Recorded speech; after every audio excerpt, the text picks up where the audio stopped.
ton règne vienne dans tous les domaines de nos vies.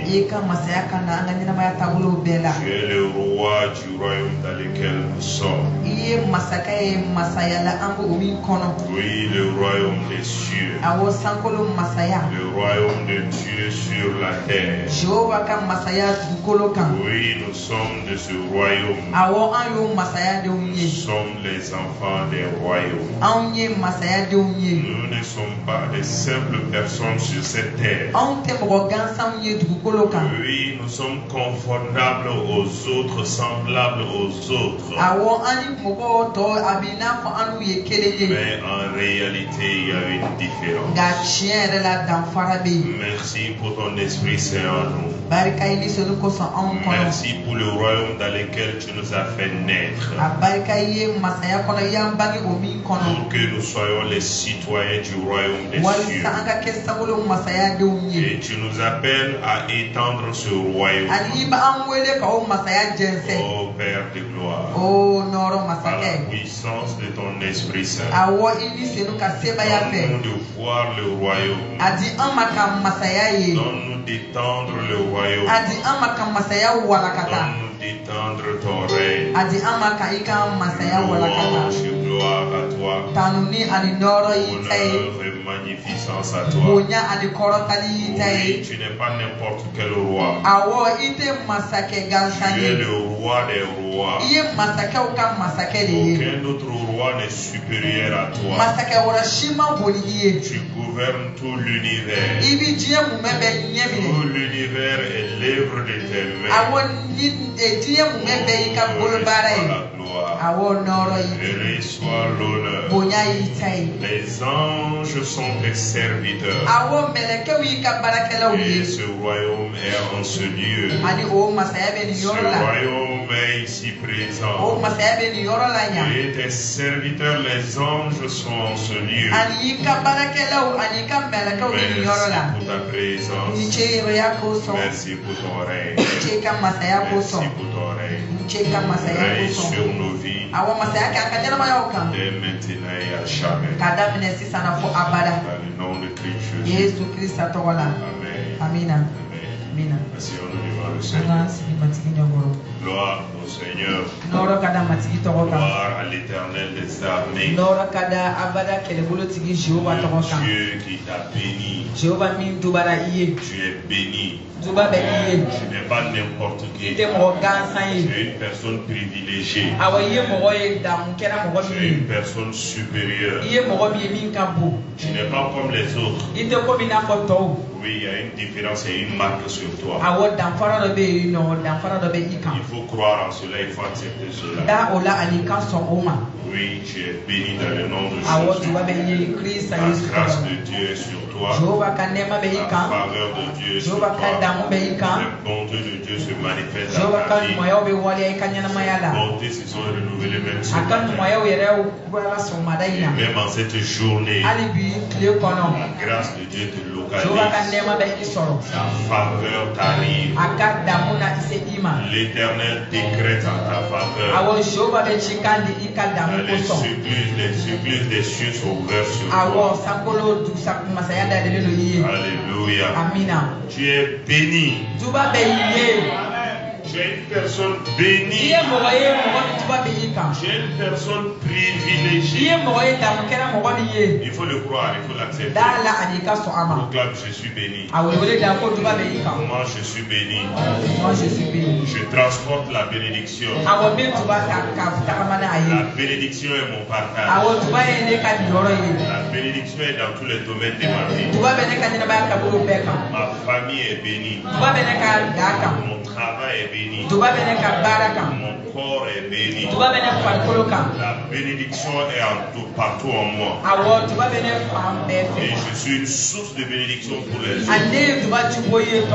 Je suis une source de bénédiction pour les autres.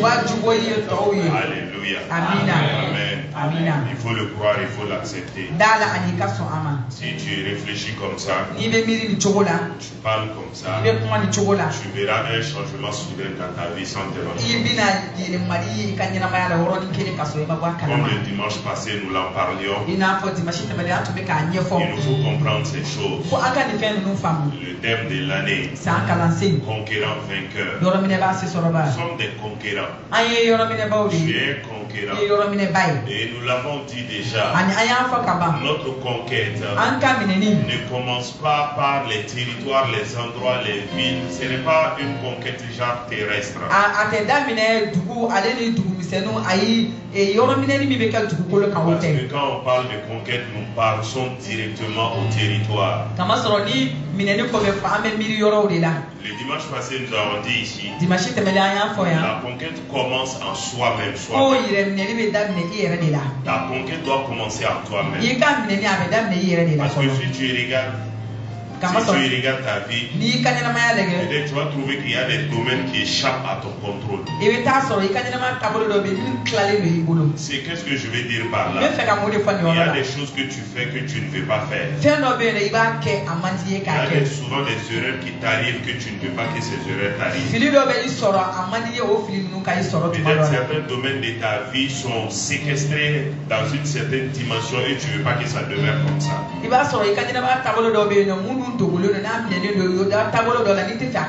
y a un péché qui te fatigue que tu n'arrives pas à abandonner.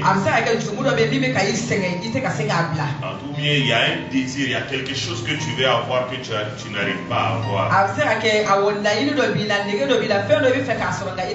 Ou encore quelque chose qui t'appartenait, qui t'a échappé et que tu n'arrives pas à récupérer. Donc tu dois conquérir ces choses. Tu dois conquérir ces choses. Et la Bible déclare, le Seigneur nous l'a dit en cette année, que nous sommes des conquérants. Ça veut dire que ce sont des choses que nous allons conquérir. Ce sont les dimensions de nos vies que nous allons conquérir. Dieu lui-même est d'accord. Et il ne nous a pas dit simplement conquête, mais que nous sommes des conquérants vainqueurs. Donc Dieu te rassure que si tu te lèves dans la conquête, si toi-même tu as décidé quand même, lui Dieu aussi, il va te donner la victoire. Il va te donner la victoire dans ta conquête. C'est pourquoi je peux le dire déjà, dans ta conquête en cette année 2026, tu es plus que vainqueur au nom de Jésus. Dans ta conquête en cette année, si toi quand même tu te lèves, si toi quand même tu t'es décidé et que tu ne baisses pas les bras, que tu regardes à cette parole, Seigneur, c'est toi qui m'as dit que je suis un conquérant. Il a dit cela à quelqu'un dans la Bible. Dans Juge chapitre 6, il s'agit de Gédéon. Quand tu vas lire ce passage, Dieu va dire à Gédéon, Dieu va envoyer son ange. Parce que Israël était réellement séquestré en otage à l'époque. Les Mandjanites, et ils venaient toujours vraiment piller Israël. Ils venaient quand les récoltes sont mûres là, ils venaient prendre les. Parce que Mandja était plus fort qu'Israël à l'époque. Donc ils venaient en Israël, les récoltes sont mûres, ils viennent récolter tout. Aucun Israélite ne pouvait lever les petits doigts. Parce qu'ils étaient conquis eux. Les enfants d'Israël étaient conquis déjà. Ils n'avaient pas pu conquérir même leur territoire, leur vie, leur manger, leur bétail et toutes ces choses-là. Qu'est-ce que les enfants d'Israël faisaient souvent? Ils partaient se cacher pour récolter une partie, pour aller cacher ça pour que Mandja ne voit pas. Et quand les Mandjanites partent là, ils savent prendre ça maintenant. dira, ils vont manger ça. Est-ce que quelqu'un peut vivre comme ça? C'est pourquoi Dieu, quand Dieu a regardé Gédéon, Dieu a dit à Gédéon, tu es un vainqueur, tu es un conquérant, lève-toi. Mais Gédéon ne croyait pas en lui-même. Et Gédéon ne croyait pas à la parole de Dieu. C'est ça le problème. Tu es un conquérant. Tu es plus que vainqueur. En cette année-là, Dieu va te donner la victoire. Il faut que tu te lèves seulement. Il faut que tu te décides seulement. Hey, écoute-moi. Je ne te parle pas en vain. Non, je ne te parle pas en vain. Dieu avait parlé aux enfants d'Israël.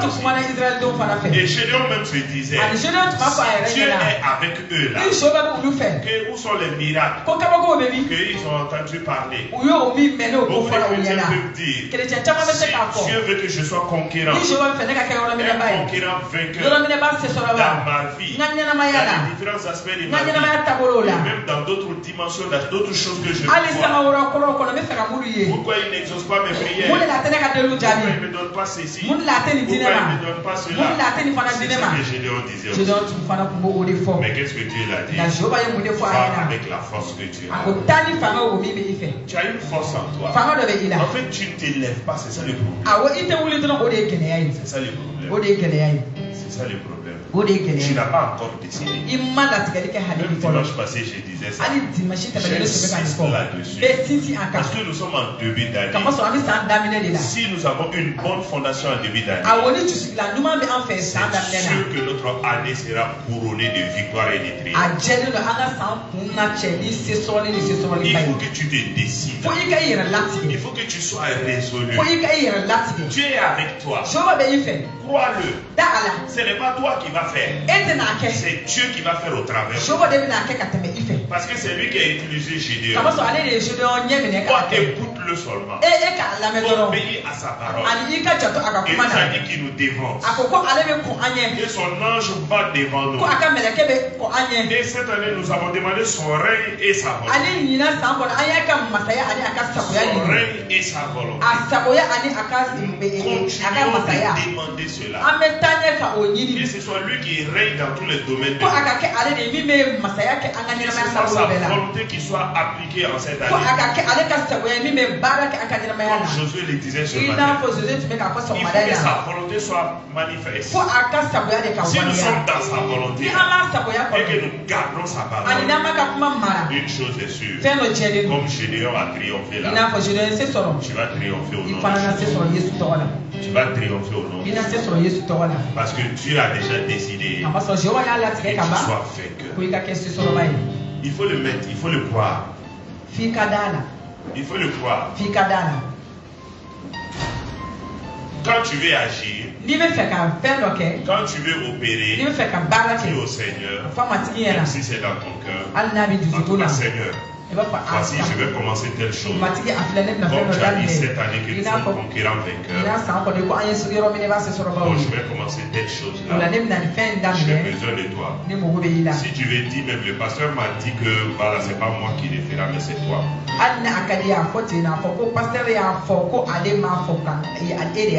Donc, je t'attends avec Dieu. D'aller calmer, d'aller repos. Tu verras ce qu'il fait. Tu verras ce qu'il fait. Tu verras ce qu'il fera. Il a dit à Gédéon, tu es un conquérant. Gédéon n'avait pas cru. Gédéon avait baissé les bras. Mais après là, Gédéon a vu la force que tu as utilisée au travers de lui pour opérer, pour délivrer. Et c'est ce qui nous attend. C'est pourquoi il nous a dit en cette année de chercher à le connaître. Vous savez, ça c'est très important. Nous devons chercher encore à connaître le Seigneur. C'est vrai, tu connais le Seigneur dans une certaine dimension. Tu as déjà expérimenté certaines choses avec le Seigneur. Tout ça c'est bien, c'est de bonnes choses. Mais ce qu'il faut savoir, la marche avec le Seigneur là, c'est comme la marche naturelle. Quand tu quittes un pas, tu viens à un autre pas. Tu quittes ce pas, tu viens à un autre pas. Donc la marche avec le Seigneur, c'est une gloire à une autre gloire. C'est une découverte, une connaissance du Seigneur à une autre connaissance. Donc Dieu veut se révéler à toi en cette année dans une nouvelle dimension. C'est pourquoi il dit que tu es un conquérant vainqueur. Comme dans l'ancienne alliance, il s'est révélé à beaucoup de ses serviteurs. Par exemple, Abraham a dit que tu es Jéhovah Jireh. Parce qu'il s'est révélé à Abraham comme celui qui pourvoit. Parce que Abraham était dans le besoin. Il voulait sacrifier son fils parce qu'il n'y avait pas de bélier. Il n'avait pas de bélier. Mais Dieu est intervenu miraculeusement pour lui donner un bélier. Donc il a dit Dieu, ton nom là, c'est Dieu qui pourvoit aux besoins des gens. Donc il a appelé Jéhovah Jireh. À Moïse, il s'est montré comme Jéhovah Rapha. Comme l'Éternel qui guérit. Parce qu'il y avait une grande plaie sur le peuple d'Israël à l'époque. Mais Dieu a guéri miraculeusement les gens. Moïse a dit Dieu là, ton nom c'est Jéhovah Rapha. Donc de cette manière Dieu s'est révélé de plusieurs manières. Et toutes ces révélations là, tout se trouve en Jésus. En Jésus, tout cela se trouve. Et maintenant c'est ce Jésus là aussi qui veut te rencontrer toi, qui veut se révéler à toi et à moi d'une nouvelle manière aussi, pour que nous puissions le connaître davantage dans sa dimension de Christ, dans sa dimension de Christ, parce qu'il y a une différence entre Jésus et Christ, ou bien Jésus-Christ. Amen. Parce que si tu n'as pas ces connaissances, les grâces et faveurs qui se trouvent en Christ là, tu ne vas pas pouvoir avoir ça. Certains chrétiens même pensent que c'est Jésus-Christ. Peut-être Jésus c'est le prénom et Christ là peut-être c'est son nom de famille. Non, Christ là c'est une autre dimension. C'est une autre dimension de gloire. Au lieu de le connaître simplement en Jésus, Jésus ça c'est son nom terrestre physique. C'est la dimension humaine sur la terre. Les opérations que tu l'as vu faire, les choses que tu l'as vu accomplir. Mais quand tu rentres dans la dimension Christ, ça c'est dans la dimension spirituelle maintenant. Ça c'est ce qu'il fait de toi, la position qu'il te donne, la gloire qu'il te donne, sa dimension divine. Là où tu deviens comme lui, là où tu as les attributs de Dieu, là où réellement toi-même tu opères comme Dieu. C'est pourquoi il dit Christ en nous. Il n'a pas été dit Jésus en nous, mais il est dit Christ en nous, l'espérance de la gloire. Si un chrétien est réellement né de nouveau, qu'il a la connaissance de Christ, que Christ est en lui, que Christ est établi en lui, et qu'il a cette dimension de Christ là, sa vie sera une vie de miracle. Sa vie ne sera pas une vie simple, naturelle, terrestre. C'est ce chrétien-là qui est un vrai conquérant. C'est pourquoi nous devons chercher à les connaître. Nous devons chercher à communier davantage avec lui. C'est pourquoi je me suis dit, dans le temps de méditation là, le livre de Genèse là, c'est très bien. Mais je pense que pour la nouvelle création, c'est-à-dire les livres de Genèse de la nouvelle création, dans Genèse, moi je pense que ça c'est dans les livres des Jean. Les livres des Jean. L'évangile des Jean. Quand tu regardes cet évangile-là, c'est cet évangile qui va te parler de qui tu es. Jésus lui-même là, qui il est. Quand on dit au début du monde, au commencement du monde, il y avait les ténèbres sur la terre. Voilà, les eaux, toutes ces choses-là. Mais quand Jean va parler là, c'est étonnant. Je voudrais qu'on regarde ça un peu. Regardons Jean chapitre 1. Nous sommes en début d'année toujours. Nous voulons poser des soubassements. Nous voulons avoir des appuis. Parce que pourquoi nous insistons sur ces choses? Nous avons l'habitude de dire, nous ne cesserons pas de le dire. Quand vous regardez aujourd'hui la vie chrétienne, beaucoup de chrétiens eux-mêmes sont troublés par la vie chrétienne qu'ils mènent.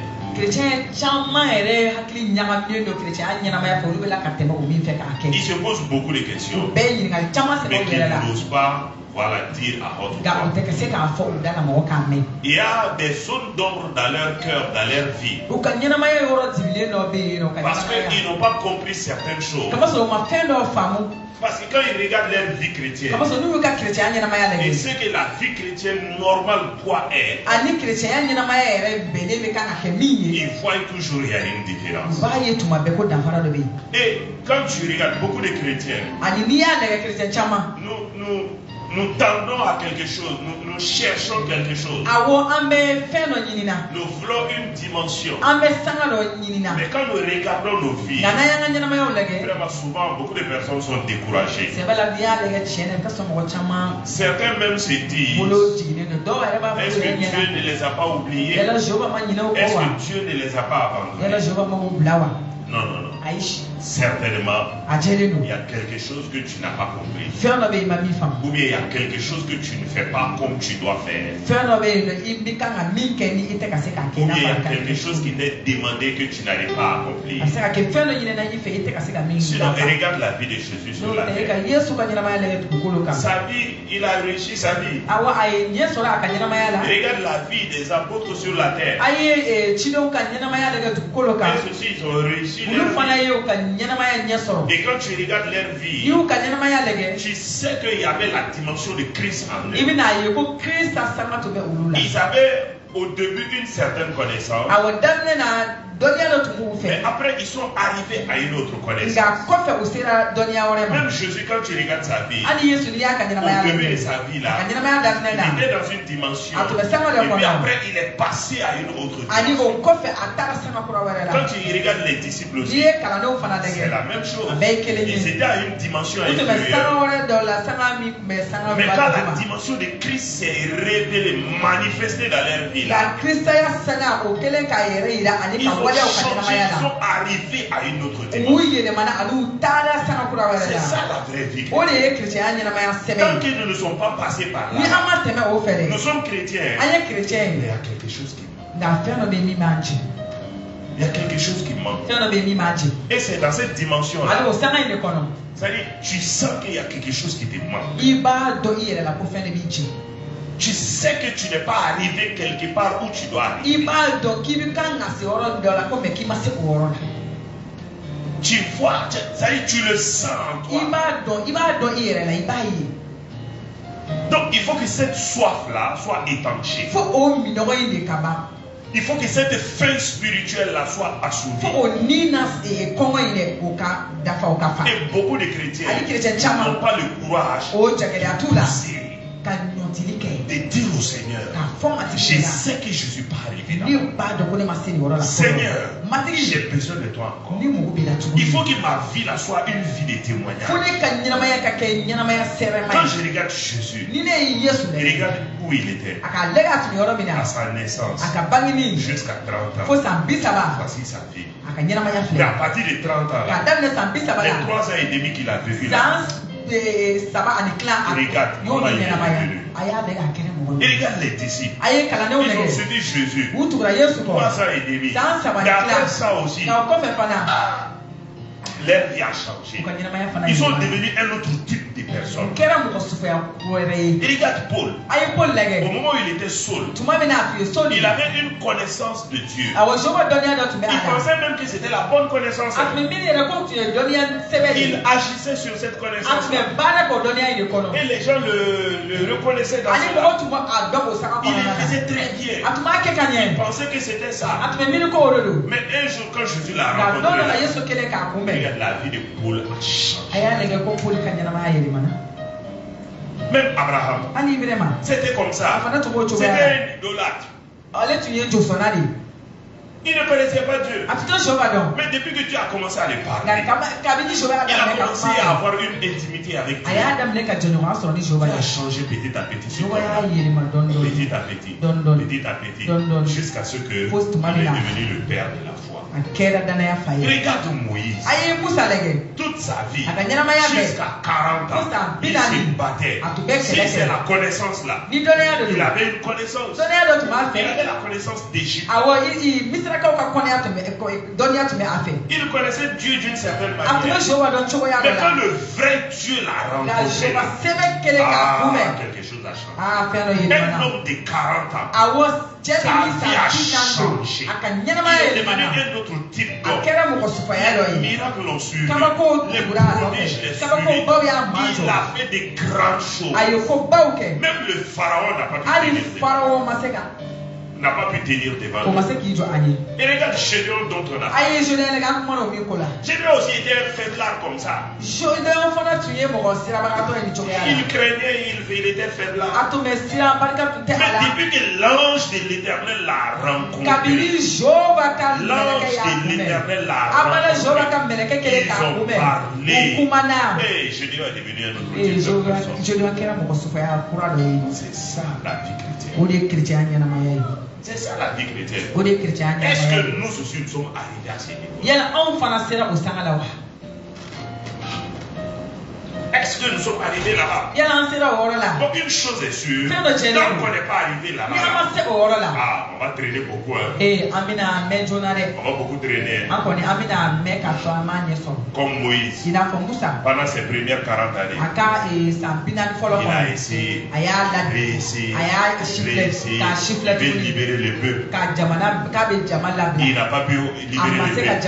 Il a fait tout son mieux. Finalement, ça s'est soldé par quoi? Il a même fui. Et regarde même Paul. Au début, quand il était seul, il pensait qu'il connaissait Dieu. Il pensait qu'il agissait bien. Il a fait tout son possible. Il arrêtait même les chrétiens. Il les mettait en prison. Il les frappait. Il les fouettait. Mais au fur et à mesure qu'il fait ça, les problèmes augmentaient. Et les chrétiens se multipliaient. Au fur et à mesure. Regarde Abraham. quand il était à lui-même là, avant que réellement l'alliance ne soit établie avec Dieu, il était fatigué. Beaucoup de chrétiens, nous sommes à ce premier niveau-là. Nous sommes à ce premier niveau. Beaucoup d'entre nous, nous sommes à ce premier niveau. Regardons nos vies. Regardons nos vies. Regardons nos vies. Nous sommes à ce premier niveau-là.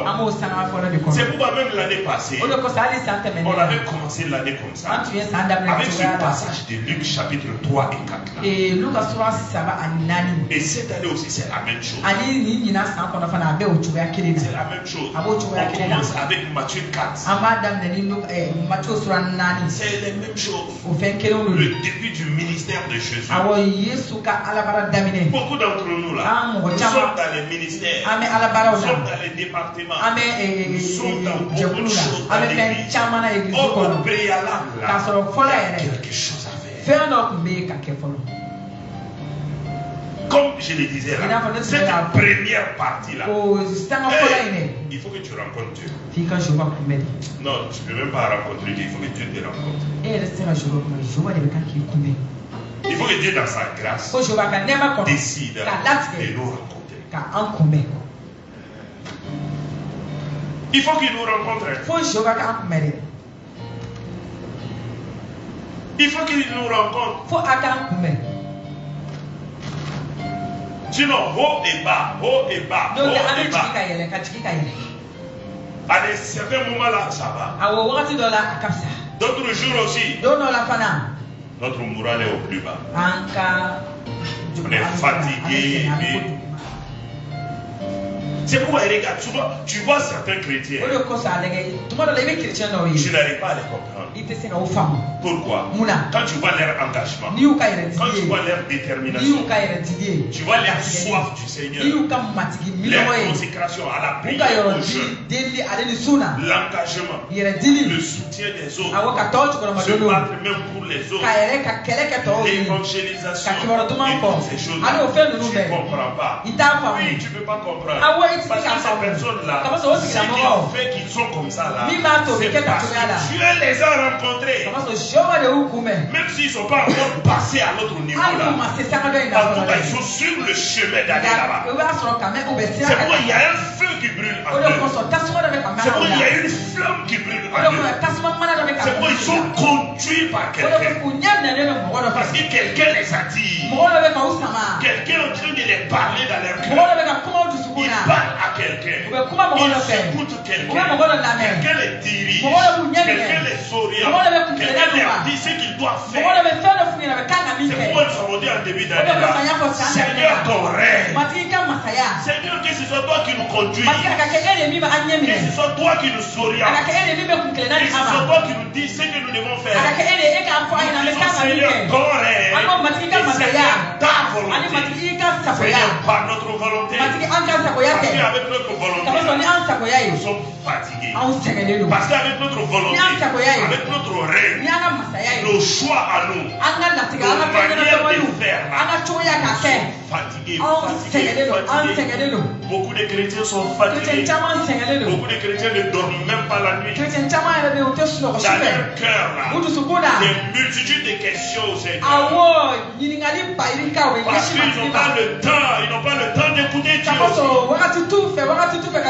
Ils n'ont pas cherché à ce que Dieu les rencontre. Je disais que nous-mêmes, on ne peut même pas rencontrer Dieu. C'est Dieu qui crée en nous le vouloir et le faire. C'est Dieu qui crée en nous. Qu'est-ce que nous avons fait pour le trouver? Qu'est-ce que nous avons fait pour qu'il nous sauve? Qu'est-ce que nous lui avons donné? Qu'est-ce que tu as donné au Père pour que Jésus vienne sur la terre? Qu'est-ce qu'on a même? Qui sommes-nous? Sans lui, qui sommes-nous? Qui nous envoie sur la terre? Qui connaît nos vies avant que nous ne naissions sur la terre? C'est lui. C'est pourquoi tu ne peux rien de toi-même. Tu ne peux rien de toi-même. Il faut que lui-même là, il décide de nous rencontrer afin que nous puissions aller dans cette dimension. C'est pourquoi nous devons le prier pour ça. Nous devons avoir cette soif. Nous sommes fatigués. Nous avons essayé beaucoup de manières. Nous avons fait beaucoup de choses. Nous sommes fatigués. Nos vies chrétiennes là sont fatiguées.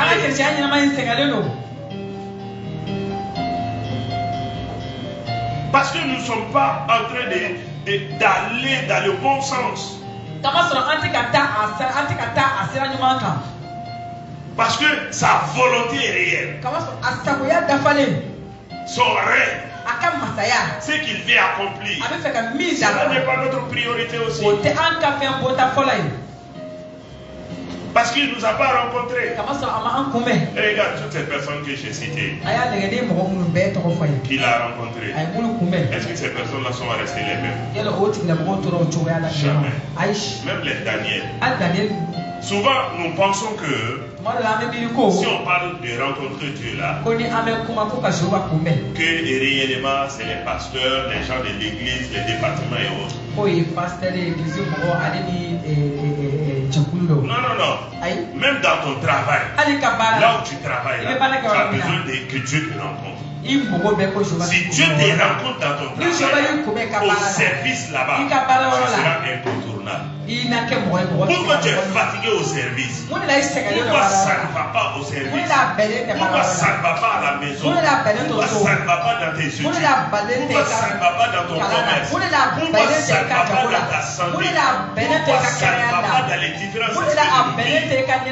C'est parce que Dieu ne nous a pas encore rencontrés. C'est ça. Je prenais l'exemple tout de suite sur Gédéon. Dans Juge chapitre 6. Pourquoi Israël était esclave à l'époque?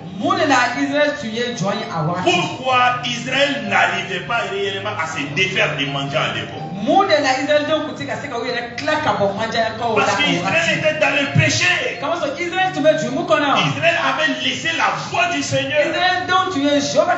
Israël n'était pas dans la communion avec le Seigneur. Dieu a toujours dit à son peuple, à ce qu'il a créé là, si vous m'abandonnez, si je ne suis pas au centre de votre vie, qui que tu sois, si Dieu n'est pas au centre de ta vie, tu vas te fatiguer dans la vie. Tu vas transpirer dans la vie. Si Dieu n'est pas au centre de ta vie, c'est-à-dire tout ce que tu fais là, si ce n'est pas lié à Dieu, selon le règne de Dieu, selon la volonté de Dieu, frère, ma soeur, même si tu es chrétien, tu seras fatigué, tu vas souffrir. Tu vas souffrir. Dieu lui-même va permettre. Ce n'est même pas Dieu. Parce que si Dieu n'est pas au centre là, si tu n'as pas laissé la tâche principale à Dieu là, si ce n'est pas le règne et la volonté de Dieu là, ça veut dire que toi-même tu as décidé volontairement que Satan règne et fasse sa volonté. Parce que sur cette terre là, il n'y a que deux. Soit Dieu, soit Satan. Si tu refuses Dieu, ça veut dire que tu as choisi Satan. Si tu choisis Dieu, ça veut dire que tu as refusé Satan. Donc si ce n'est pas le règne de Dieu, si ce n'est pas la volonté de Dieu, beaucoup d'entre nous, nous connaissons la volonté de Dieu. Pour nos vies, nous connaissons la volonté de Dieu. Mais nous décidons volontairement de ne pas obéir à la volonté de Dieu. Et comme quand nous refusons cela, Satan a le plein pouvoir. Il vient régner dans nos vies. Il vient accomplir sa volonté dans nos vies. Tu as vu Satan donner la paix à quelqu'un? Tu as une fois vu Satan donner la paix à quelqu'un? Jamais. Jamais. Jamais. Il s'appelle voleur. Il s'appelle le tueur.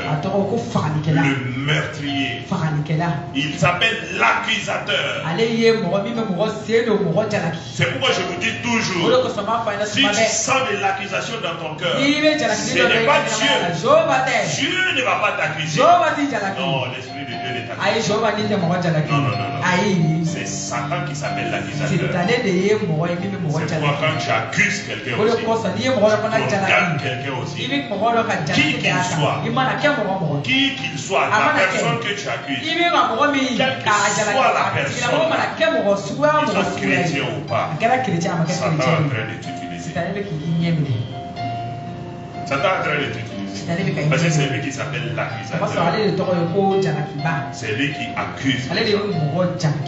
C'est lui qui est parti devant Dieu pour lui, tu vois Job là. Et Job t'adore là parce que tu l'as donné des choses. Il a accusé Job là. Il accuse dans le cœur. Même quand il y a une erreur, il y a un péché,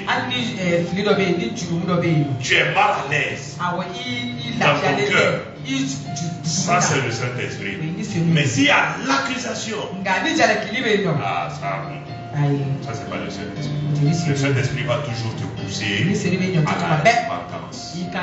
Tu seras gêné en toi-même. Tu sais que ça c'est pas ma nature. Tu sais que ça je ne devais pas faire ça. Le Saint-Esprit va toujours te pousser. Il faut te repentir. Mais Satan va dire dans ton cœur, si tu parles là, tu penses que Dieu va te pardonner. Il ne va pas te pardonner. Et puis quand tu dis ça, le pasteur va t'accuser. Il va dire au conseil missionnaire, tout l'église sera au courant. Ta vie là, c'est Satan qui fait ça.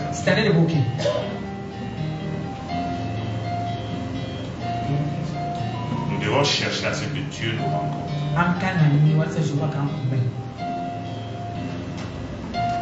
Nous devons avoir cette soif. Nous avons beaucoup de doléances. Nous voulons voir des miracles, des choses manifestées dans nos vies. Mais la fondation, la base, là, c'est Dieu. Nous devons revenir à Dieu.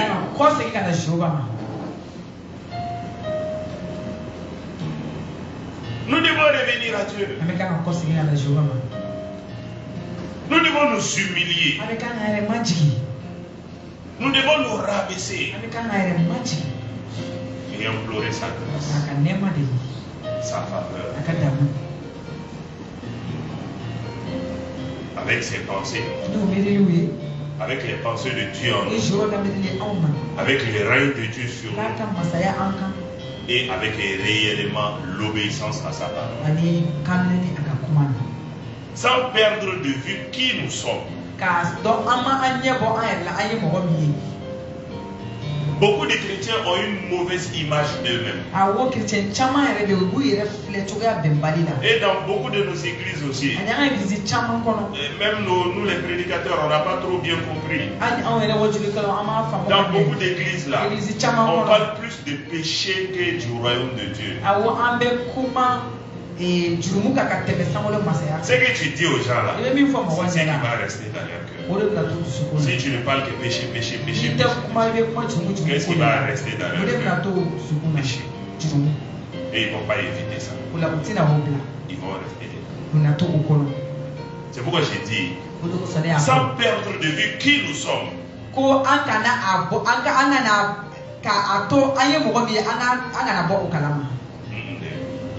Un Christ là, un Nyekanabola.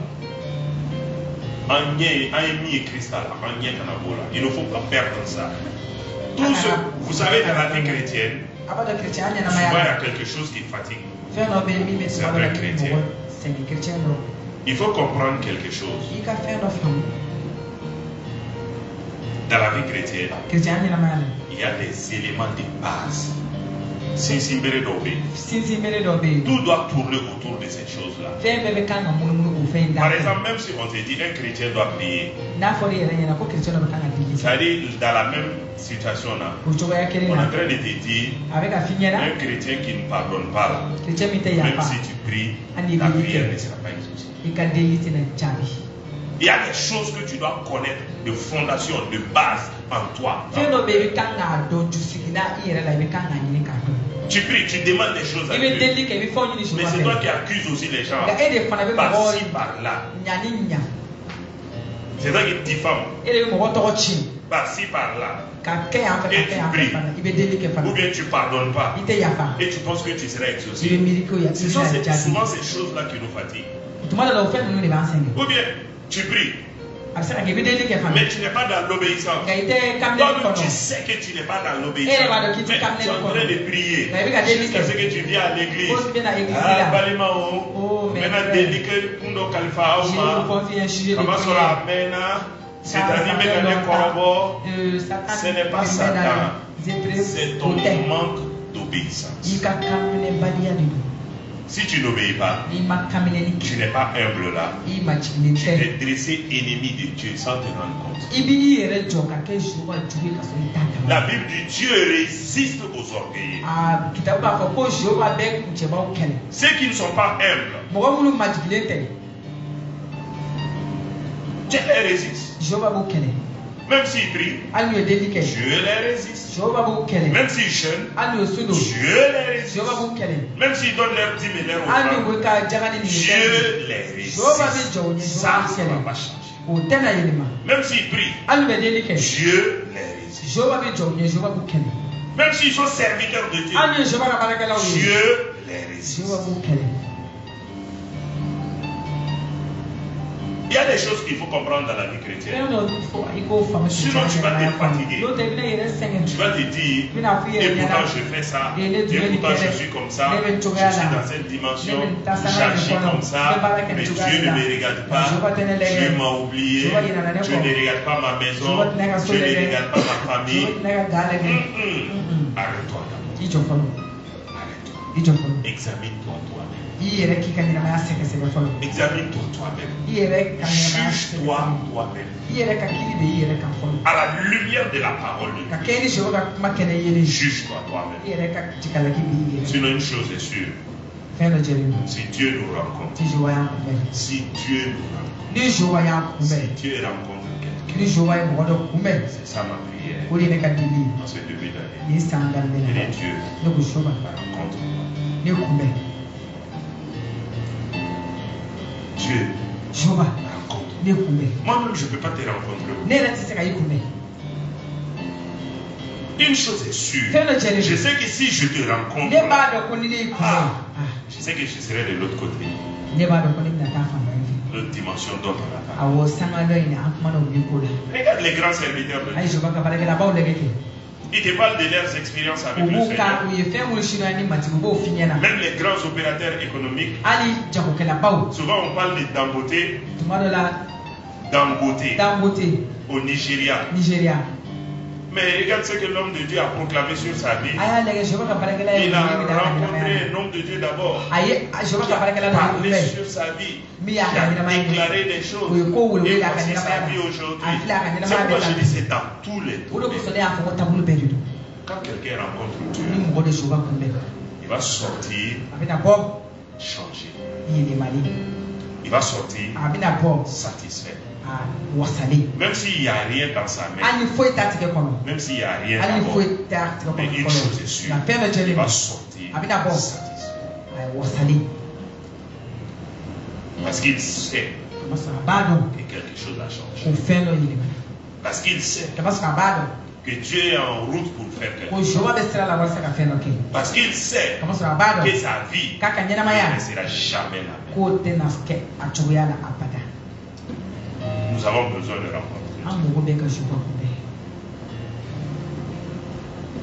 Nous avons besoin de le rencontrer. Tu as besoin de le rencontrer.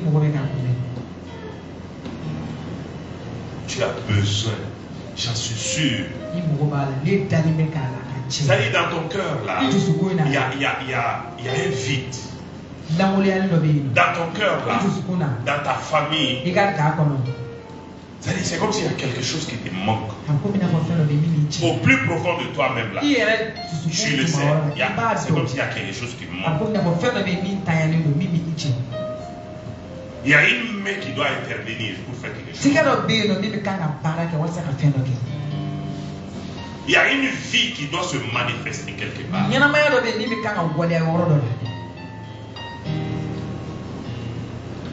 y a une vie, il y a quelque chose. Il y a un toucher. Comme le doigt de Dieu que Pharaon a vu.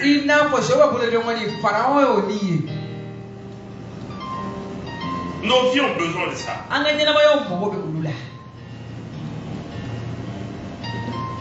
En tout cas, j'en ai besoin. Je dis Seigneur, rencontre. Seigneur, rencontre. Seigneur, rencontre. Seigneur, rencontre ma famille. Seigneur, rencontre Morisha. Seigneur, rencontre les familles de Morisha. Seigneur, rencontre les jeunes de Morisha. Seigneur, rencontre les mamans de Morisha. Seigneur, rencontre les hommes de Morisha. Nous-mêmes, nous ne pouvons pas te rencontrer. Mais toi, tu crées en nous le vouloir et le faire. Tu peux nous rencontrer et nous amener dans cette nouvelle dimension pour combler ces vides afin que nos vies changent. Parce que tout commence par toi.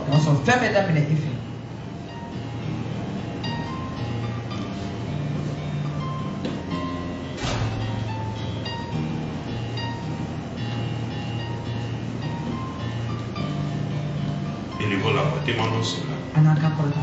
Qu'il nous rencontre. Qu'il nous rencontre.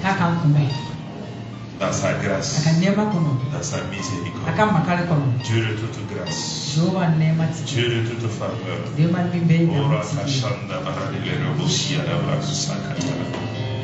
Mando brasiri kitili ribosi ka alakandu kashira praduru brusuda brade ribosi katala. Mande brasuru duru kuskotere baida brashaka tabarakas katele. Mande rabaya kazude reboshi ada brade rebosi ada brakasaka takala baba. Oh Seigneur, il y a un Bartimée ici.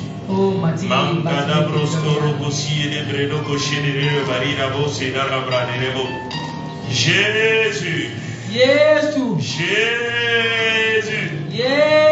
Jésus. Jésus. Ayarabasuri biriri bosi katama la katarabai do koso kotoro marakataya. Kebrada barada barada shiri biri biri biri biri biri biri biri biri baira brosoro barada barada bakataya na braskatele. Mando braso kutuluru baina brashakata bala baba baba. Ta miséricorde, ta miséricorde, tes riches compassions, dans ton plan divin, dans ton plan divin, dans ton plan divin, ce que tu as planifié, ce que tu as décidé, nous concernant nos familles, concernant nos foyers, concernant Morisha Bébé, nous avons besoin de toi, nous avons besoin de toi, nous voulons que les vides soient accomplies, nous voulons avoir ton toucher. Le toucher qui vient de toi. Mon doigt Seigneur. Mon doigt Seigneur. Mon doigt Seigneur. Nous voulons que tu nous rencontres. Rencontre-nous Seigneur. Rencontre-nous Seigneur. Rencontre-nous Seigneur. Rencontre-nous Seigneur. Rencontre-nous Seigneur. Dans ta miséricorde. Dans ta miséricorde. Crée en nous ce désir. Crée en nous cette soif. Crée en nous cette faim. Crée en nous Jésus. Jésus de Nazareth, viens au secours de ton peuple, viens au secours de tes enfants, viens au secours de tes enfants, bâtis-nous en toi, établis-nous en toi, Seigneur, Seigneur, donne-nous une fondation en toi, afin que nos vies éternelles ne soient plus jamais les mêmes. Nous voulons te connaître encore. Nous voulons te connaître encore. Et révèle-toi encore. Et révèle-toi encore. Et révèle-toi encore. Et glorifie le nom du Père. Que nos vies, Seigneur, puissent te louer. Nous voulons ton règne. Nous voulons ta volonté. Nous voulons ton règne. Nous voulons ta volonté. Nous voulons ton règne. Nous voulons ta volonté. Béni soit ton nom. Loué soit ton nom. Exalté soit ton nom. Au nom de Christ Jésus. Amen. Que le Seigneur nous bénisse et que sa grâce soit avec chacun. Toi-même, va lire Jean 1. Tu vas voir, c'est ta genèse. C'est ta genèse. C'est la genèse de la nouvelle création. Et que l'Éternel te bénisse.